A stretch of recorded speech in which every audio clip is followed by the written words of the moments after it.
આ એક શાળામાં એક સુંદર વડની નીચે અમે લોકો છીએ. બહુ જ સુંદર વડ છે અને વડની ખાસિયત એ છે કે વડ જેમ જેમ વધતો જાય ને એની જેમ વડવાઈઓ વધતી જાય એમ જો એને તક મળે તો એ વડવાઈઓ જમીનમાં જતી જાય અને એ રીતે વડ મોટું ને મોટું પહોળું ને પહોળું થતું જાય. સુંદર અને ઉત્તમ ઉદાહરણ છે જે આપણે ગુજરાતમાં કહીએ છીએ કબીર વડ. કેટલાય સેંકડો વર્ષ જૂનું હશે, પણ આમાં ખાસિયત વડની એ છે કે વડવાઈઓથી નવા વૃક્ષ ઉગે છે એ વડનો પાર્ટ જ હોય છે. જ્યારે મેં કેળવણીનું કામ શરૂ કર્યું ત્યારે એક સ્વપ્ન હતું કે બને એટલા વધારે બાળકોને ભણાવું, પરંતુ એક માણસ કેટલી જગ્યાએ પહોંચી શકવાનો અને એટલા માટે કોઈ બી રીતે જે ભણાવવાની તાલીમ છે, શિક્ષકોની તાલીમ છે, એ બધું કઈ રીતે સ્કેલઅપ થાય અને મલ્ટીપ્લાય થાય એ જાણવું અને એમ કરવું જરૂરી હતું. મારા ઇન્ફોચિપ્સના અનુભવથી અને ખાસ કરીને જે મેનેજમેન્ટ બુક્સો વાંચી એના ઉપરથી એક વસ્તુ મારા મગજમાં બહુ સરસ રીતે સ્થાપિત થઈ ગયેલી હતી અને એ હતી કે કોઈ બી કંપનીના અથવા તો કોઈ બી સંસ્થાના ભવિષ્ય માટે એનું કલ્ચર એક રીતે ડેવલપ થાય એ ખૂબ જ જરૂરી છે. 1980s અને 1990sમાં એક મેનેજમેન્ટ ગુરુ હતા, ટોમ પીટર્સ એનું નામ, અને એનું એક બહુ જ ફેમસ વાક્ય છે કે culture it's strategy for breakfast. કોઈ બી સંસ્થા અથવા કંપનીના માટે કલ્ચર છે એની સ્ટ્રેટેજી, એના એક્ઝિક્યુશન બધા કરતાં સૌથી વધારે અગત્યનું છે. અને એ કલ્ચરના ડેવલપમેન્ટ માટે ઘણી બધી સંસ્થાઓ, ઘણી બધી કંપની એમની જેને કોર વેલ્યુઝ કહેવાય કે આ કંપનીની મુખ્ય અથવા તો પાયાના મૂલ્યો કયા છે અને આ કંપનીની બિહેવિયર માટે શું સૌથી વધારે જરૂરી છે, જેને હું એના ક્રોમોઝોમ્સ કહું છું, બધા ડીએનએ કોર. એટલે અમે ડૉક્ટર કેશવ ફાઉન્ડેશનમાં એની કોર વેલ્યુઝ ડિફાઇન કરી અને એના ડીએનએ ડિફાઇન કર્યા. કોર વેલ્યુઝ કે જે કંપનીના ઓપરેશન્સ માટે, એના ડેલી એક્ઝિક્યુશન માટે અને એના એક્સેલન્સ માટે બહુ જ જરૂરી છે. અને એ વસ્તુ એવી છે કે જે મેઝરેબલ છે, જે ક્વોન્ટિફાયેબલ છે ને જે દરેક મહિને પ્રગતિ સાધવા માટે માપવી જરૂરી છે. એના માટે એક બીજું બી બહુ જ સુંદર વાક્ય છે, મેઝર વોટ મેટર્સ. જે વસ્તુ સૌથી વધારે જરૂરી છે એને મેઝર કરો, અને બીજું કે whatever you measure it improves. તમે જે માપશો એ તમારી ઈચ્છા હશે તો એમાં પ્રગતિ ઘણી સારી રીતે સાધી શકાશે. એટલે આ વસ્તુને લઈને અમે કોર વેલ્યુઝ ડિફાઇન કરી અને ઓર્ગેનિઝમ્સની બિહેવિયર, કોઈ બી એનિમલ લો તમે, કોઈ બી પ્રાણી લો, મનુષ્યની બિહેવિયર જુઓ તો એમાં છે એનો ડીએનએ બહુ જ મહત્ત્વનો ભાગ ભજવતો હોય છે. દાખલા તરીકે તમે વાઘ જુઓ તો વાઘની બિહેવિયર અમુક રીતની જ હશે ને ઉંદરની બિહેવિયર અમુક રીતની જ હશે ને હાથીની બિહેવિયર અમુક જાતની હશે ને એનો રંગરૂપ અને એની ફિઝિકલ અપિયરન્સ પણ એ પ્રમાણે જ હશે. તો અમે એ થકી થઈને ડૉક્ટર કેશવ ફાઉન્ડેશનના બી ડીએનએ ક્રોમોઝોમ્સ ડિફાઇન કર્યા, નિશ્ચિત કર્યા, અને એના લીધે ઘણા ફાયદા થાય છે. અને એ ડીએનએ મૂલ્યો હતા દાખલા તરીકે નિડરતા, પ્રમાણિકતા, એકસૂત્રતા, સંવેદનશીલતા બાળકો પ્રત્યે વગેરે. શાના માટે આ બધું જરૂરી છે? જ્યારે સંસ્થામાં વધારે ને વધારે માણસો જોડાય છે ત્યારે એમને એક રાહ જોઈએ છે, એક ડિરેક્શન જોઈએ છે, અને આ પાયાના મૂલ્યો અને ડીએનએ એમને શીખવાડે છે, બતાવે છે કે આ સંસ્થા માટે શું અગત્યનું છે.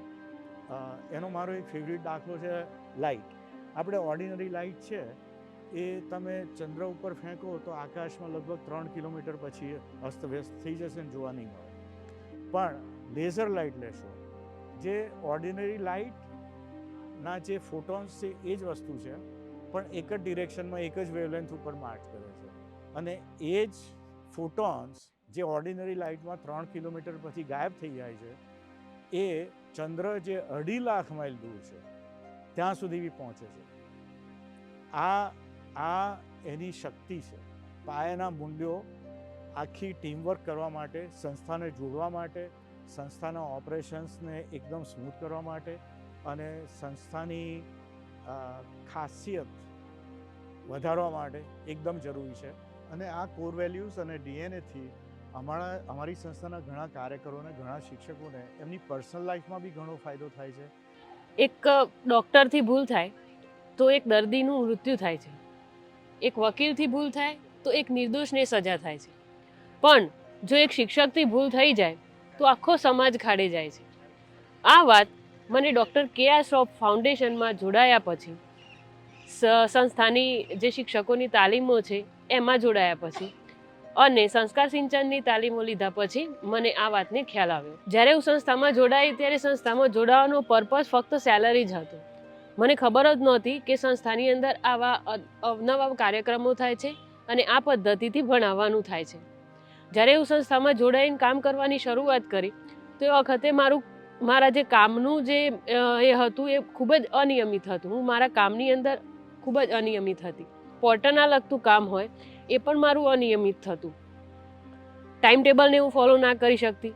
તો આ બાબતની જાણ જ્યારે દિનેશભાઈ મારા ટીમ લીડરને થઈ તો એમણે મને કહ્યું કે નિર્મલબેન, આ રીતે જો તમે સંસ્થાનું કામ કરશો તો ક્યારેય નહીં પહોંચી વળો, તમે ક્યારેય નિયમિત નહીં થઈ શકો. તો પછી મેં મારા ઉપર વિચાર કરવાનું શરૂ કર્યું. મેં વિચાર કર્યો કે મારી ક્યાં ઉણપ પડે છે.